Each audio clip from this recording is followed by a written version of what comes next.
दोस्तों, आज मैं आपसे एक बहुत सीधा लेकिन बहुत ज़रूरी सवाल पूछना चाहती हूँ। जब आप मोबाइल ऐप से खाना मँगाते हैं या देर रात कैब बुक करके सुरक्षित घर पहुँचते हैं, तो क्या आपने कभी यह सोचा है कि अगर उस डिलीवरी पार्टनर या उस ड्राइवर के साथ कोई एक्सीडेंट हो जाए या वह बीमार पड़ जाए, तो उसकी मदद कौन करेगा? अक्सर इसका जवाब होता है, कोई तय व्यवस्था नहीं है। इसका जवाब यही है कि उसकी मदद कौन करेगा, ये कोई नहीं जानता। कोई तय व्यवस्था है ही नहीं। इसी हालत को एक शब्द में कहा जाता है हाई एंड ड्राई। यानी काम तो पूरा लिया गया, लेकिन मुश्किल समय में इंसान को अकेला छोड़ दिया। आज की इस पूरी वीडियो में हम समझेंगे गिग वर्कर्स कौन है, उन्हें किन किन समस्याओं का सामना करना पड़ता है, सरकार ने उनके लिए अब तक क्या क्या कदम उठाए हैं और फिर भी सुधार की जरूरत क्यों है। तो सबसे पहले समझते हैं हाई एंड ड्राई का मतलब क्या है। अभी एक शब्द यूज हुआ ना, हाई एंड ड्राई। बस इन्हीं के लिए, गिग वर्कर्स के लिए ही हाई एंड ड्राई शब्द क्यों यूज हुआ है, वो भी समझे। दोस्तों, हाई एंड ड्राई का मतलब होता है जब किसी इंसान को सबसे ज्यादा सहारे की जरूरत हो, तब सिस्टम उसका साथ छोड़े। आज भारत में लाखों गिग वर्कर्स ऐसी ही हालत में काम कर रहे हैं। वे भारत की डिजिटल और सेवा आधारित अर्थव्यवस्था को आगे बढ़ा रहे हैं, लेकिन सामाजिक सुरक्षा के मामले में वे सबसे ज्यादा असुरक्षित। जो नौकरियां करते हैं, गवर्नमेंट जॉब करते हैं, प्राइवेट सेक्टर में जॉब करते हैं, सबके लिए पीएफ है।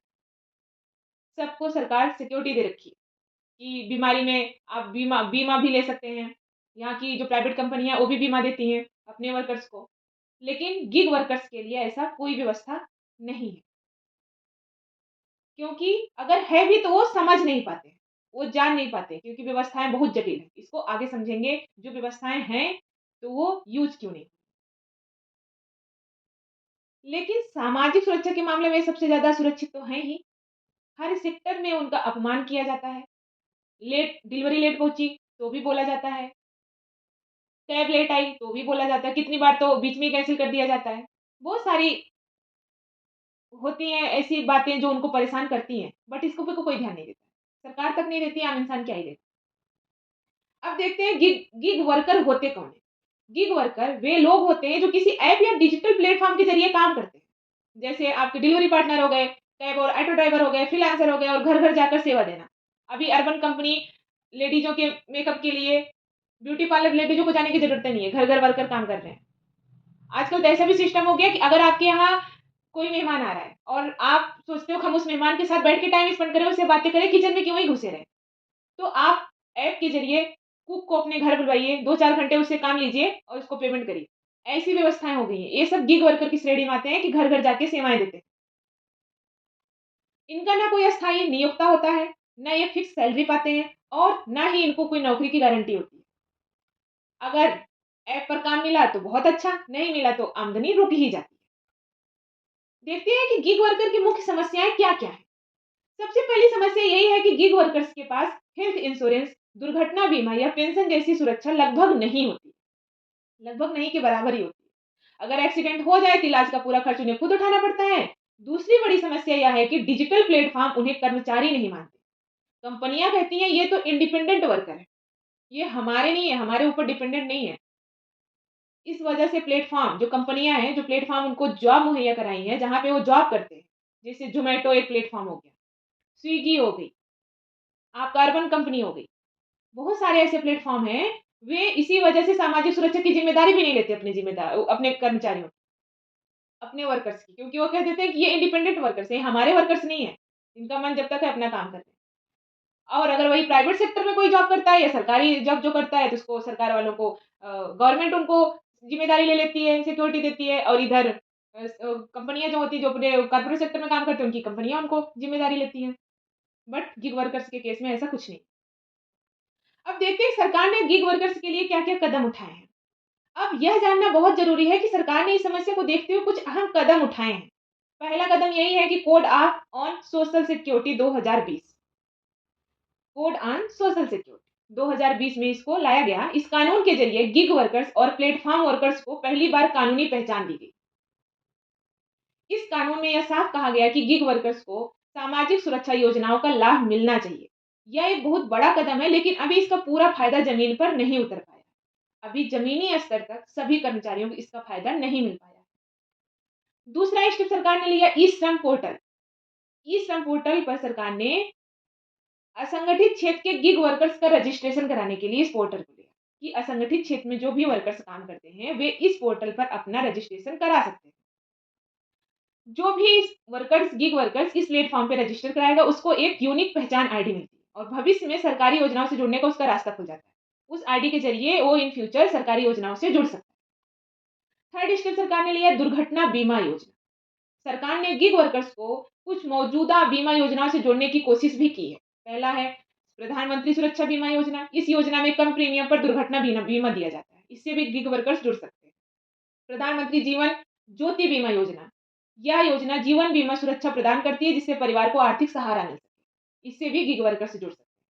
फोर्थ स्टेप सरकार ने लिया सोशल सिक्योरिटी फंड का प्रस्ताव लाकर। भारत सरकार ने यह प्रावधान किया है कि गिग वर्कर्स के लिए एक अलग सामाजिक सुरक्षा फंड बनाया जाए। इस फंड में सरकार के साथ साथ डिजिटल प्लेटफॉर्म से भी योगदान लेने की बात की गई।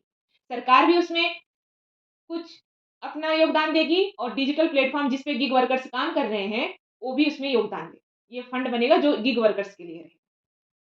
अब देखते हैं सरकार ने ये सारी योजनाएं लेके आई है, इतने सारे स्टेप लिए हैं गिग वर्कर्स के लिए, फिर भी दिक्कत क्यों बनी हुई है, प्रॉब्लम क्या है और वो क्यों अभी तक बनी हुई है। दोस्तों समस्या यह नहीं है कि सरकार ने कुछ नहीं किया, समस्या यह है कि योजनाओं की जानकारी ज्यादातर वर्कर्स तक तो पहुंचती ही नहीं है। रजिस्ट्रेशन प्रक्रिया आसान नहीं है और प्लेटफॉर्म की जिम्मेदारी अभी पूरी तरह तय नहीं की गई। इसी वजह से गिग वर्कर्स आज भी कई मामलों में हाई एंड ड्राई रह जाते हैं। उनको जब जरूरत होती है तब कोई सहायता नहीं मिलती, न सरकार की तरफ से न उनके प्लेटफॉर्म की तरफ से जहाँ पे वो काम करते हैं। आगे चलकर ज़रूरी है ये कि सामाजिक सुरक्षा योजनाएँ आसान और सुलभ बनाए जाएँ, जिससे आगे का राह यही हो सकता है कि सरकार सामाजिक सुरक्षा योजनाएँ जो हैं उसे आसान और सुलभ बनाए, जिससे ये गिग वर्कर्स उसका यूज़ कर सकें, उसका उपयोग कर सकें। प्लेटफ़ॉर्म का योगदान अनिवार्य किया जाए कि प्लेटफ़ॉर्म इतना योगदान देगा ही देगा अपने गिग वर्कर्स के लिए और वर्कर्स को सही जानकारी उनकी भाषा में मिले। जो भी योजनाएँ चल रही हैं, जहाँ रजिस्ट्रेशन कराया जा रहा है, अगर उनको क्योंकि वो बहुत पढ़े-लिखे नहीं होते हैं, अनस्किल्ड पीपल होते हैं। उनको इतना नॉलेज नहीं होता है और आजकल के जो रजिस्ट्रेशन के इतने टिपिकल वर्ड यूज़ होते हैं, इतना टिपिकल सिस्टम हो गया कि उनको समझ नहीं आता। उनको आसान भाषा में समझाया जाए ताकि वो उस प्लेटफ़ॉर्म का, उस योजना का यूज़ कर सकें, उपयोग कर सकें। जिससे गिग इकोनॉमी वाक़ई में समावेशी और सुरक्षित बन पाए। अगर ये सारी ज़रूरतें उनकी पूरी हो सकें, उनको सामाजिक सुरक्षा मिल सके, उनको प्लेटफ़ॉर्म भी उनका योगदान दे, उनका प्लेटफ़ॉर्म जो है उनका हेल्प करे और सभी जानकारी सही भाषा में दी जाए तो तभी गिग इकोनॉमी समावेशी और सुरक्षित बन पाएगी। दोस्तों गिग वर्कर्स भारत की डिजिटल तरक्की की रीढ़ है, लेकिन जब तक सामाजिक सुरक्षा कागज़ से निकलकर उनकी ज़िंदगी में नहीं पहुँचेगी, तब तक वे मेहनत तो करते रहेंगे, लेकिन संकट के समय हाई एंड ड्राई ही रहेंगे। तो सरकार को चाहिए और गिग वर्कर्स के प्लेटफ़ॉर्म को चाहिए कि अधिक से अधिक उनकी सहायता करें, उनकी ज़रूरतों को पूरी करें और वे तो काम करने के लिए तैयार हैं, बट उनको सिक्योरिटी भी मिले और उनको समानता भी मिले, जैसे अन्य वर्करों को मिलता है।